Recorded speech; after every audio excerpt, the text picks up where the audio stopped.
Թուրքիայում սովորող հայ երեխաներին վախեցնելու փորձ, թե պարզապես թյուրիմացություն է եղել։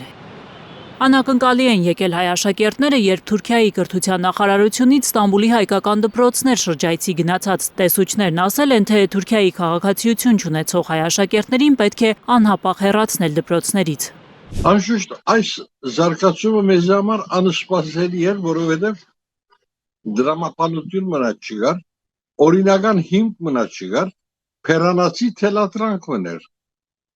Թուրքիայում գործող Ակոս թերթի խմբագիրներից Բագրատ Էստուկյանի խոսքով իրենք ստիպված են եղել բարձրացնել հարցը։ Ստամբուլում 15 հայկական դպրոց կա, 2000-ից ավելի աշակերտ է այնտեղ սովորում, ոմանք Թուրքիայի քաղաքացի չեն։ Նրանց ճակատագիրն անորոշ էր դարձել մի հայտարարության պատճառով։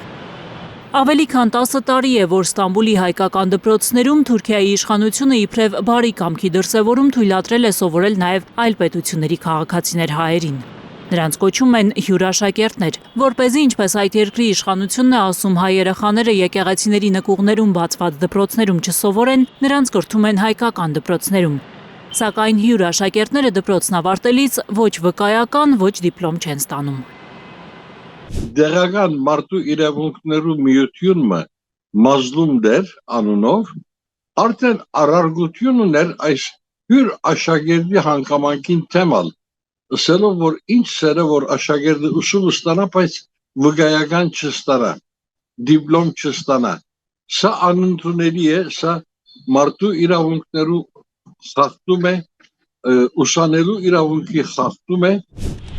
Ավելի կոպիտ խախտումներ կանեին Թուրքիայի իշխանությունները հայ երեխաներին դպրոցից հեռացնելով։ Ստամբուլում հայ համայնքը պարզել է, որ դպրոցներ այցելած թուրք տեսուչները պետության կողմից հրահանգ չեն ունեցել հայկական դպրոցները աշակերտներից ազատելու։ Նրանք պարզապես փորձել են հասկացնել, որ դժվարություններ են առաջացնելու հայ երեխաների համար, ենթադրում է Էստուկյանը։ Գամայական գեցվածքը միգուցե բարձրապես խոչընդոտել, բարձրապես դժվարություն հարուցել, բայց բոլորովին անհատական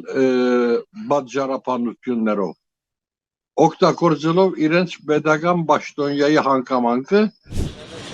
Թուրքիայի բոլոր հայկական դպրոցները ենթարկվում են այդ պետության կրթության նախարարությանը, նույն ծրագրով են սովորում, ինչ Թուրքիայի մյուս դպրոցներում, նույն պատմությունն են անցնում, պարզապես հայերեն։ Գաանա Մովսիսյան, Էլեն Յահինյան, Հայլուր։